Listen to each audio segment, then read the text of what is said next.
So hello back हो गया सब लोगों के साथ वीडियो में। तो गाइस आज हम सीखेंगे कैसे ग्रेफाइट पाउडर बनाते हैं। तो गाइस ग्रेफाइट पाउडर बनाने के लिए आपको एक पेपर लेना है, एक ग्रेफाइट पेंसिल लेना है और एक शार्पनर लेना है। और शार्पनर से पेंसिल को शार्प करके उसमें जो ग्रेफाइट पाउडर रहेगा उसको पेपर पर निकाल के उसको एक डब्बे में रख लेना है। उसके बाद आपका ग्रेफाइट पाउडर रेडी हो जाएगा।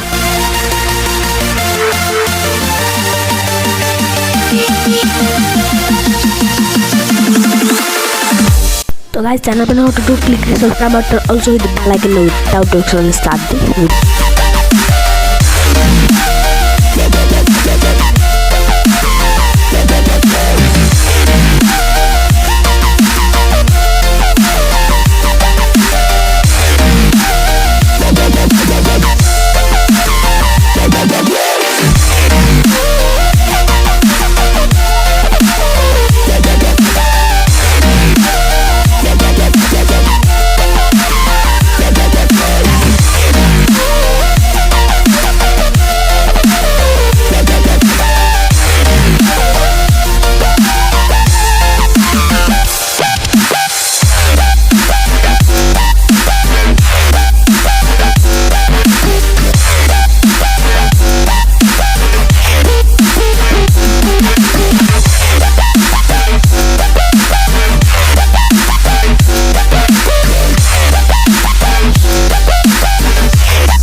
तो गाइस जो पाउडर निकला उसको हम एक डब्बे में लिख के हम रख लेंगे। वो हमारा ग्रेफाइट पाउडर रेडी हो गया।